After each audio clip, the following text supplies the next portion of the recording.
اگر آپ چاہتے ہیں کہ ہم آگے بڑھیں اور ہمارے عمل میں حسن پیدا ہو، ہمارے رویوں میں خوبصورتی آئے اور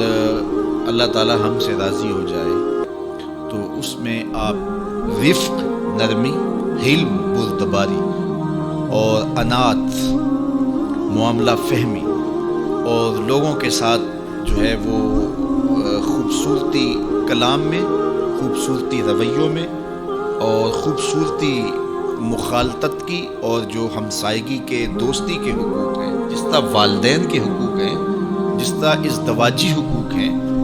جس طرح آپ کے ہمسایوں کے حقوق ہیں، اس طرح آپ کی دوستیوں کے بھی حقوق ہیں۔ اپنی لہجوں کو نرم رکھیں، ان میں تلخی نہ آئے، سب و شتم سے منع کیا گیا ہے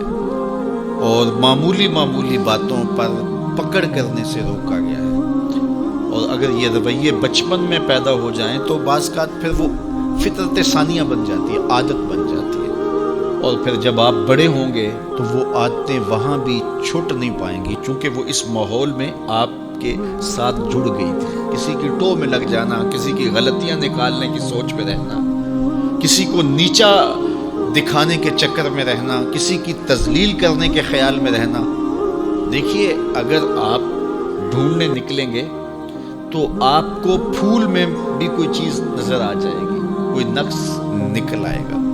اور اگر آپ اچھائیاں ڈھونڈنے نکلیں گے تو آپ کو کانٹوں کے بھی کوئی فائدے نظر آنے لگ جائیں گے کہ ان سے بھی یہ فائدے وابستہ ہیں۔ اس لیے آپ اچھائیاں ڈھونڈیے۔ وہ ایک صاحب تھے تو وہ کہتے میں ایک بزرگ کے پاس گیا ملنے کے لیے،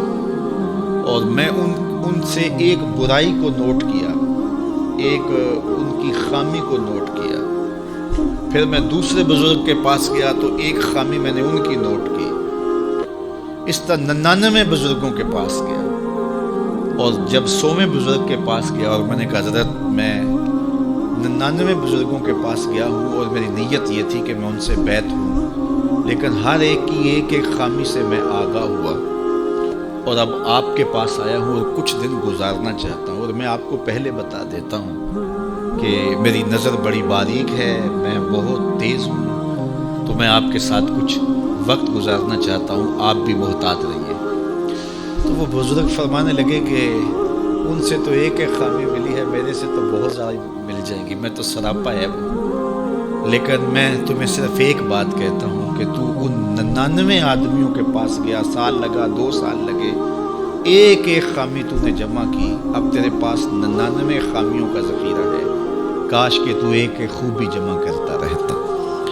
تیرے پاس 100 خوبیوں کا ذخیرہ موجود ہوتا۔ اس لیے اگر آپ ڈھونڈنے نکلیں گے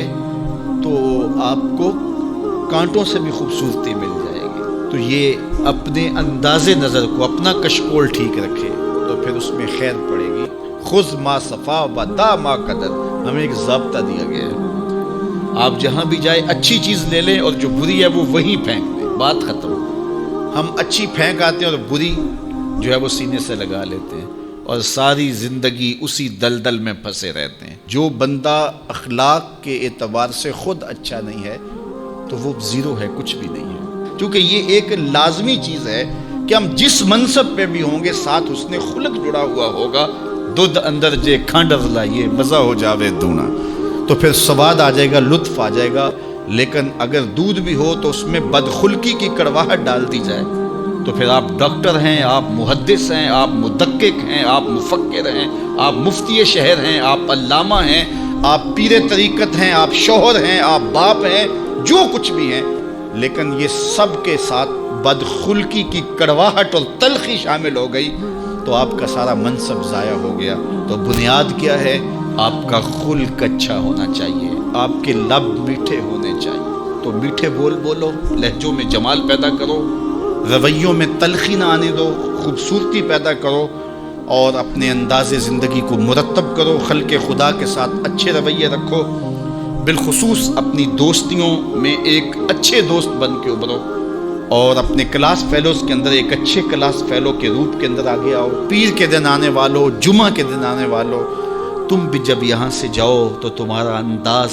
جو ہے وہ مٹھاس سے بھرا ہوا ہو، تمہارے لفظوں سے کھانڈ نکل رہی ہو، شکر ٹپک رہی ہو تمہارے حرفوں سے، اور مٹھاس تمہارے لہجوں میں گھلی ہوئی ہو اور تم بات کرو تو پیار پھیلتا چلا جائے اور محبت پھیلتی چلی جائے۔ ہاں جہاں کہیں سخت بات کرنی ہوتی ہے وہ بھی ایک موقع ہوتا ہے، لیکن عمومی رویوں کی میں بات کر رہا ہوں تو اللہ تعالیٰ جل شانہ ہم سب کو توفیق عطا فرمائے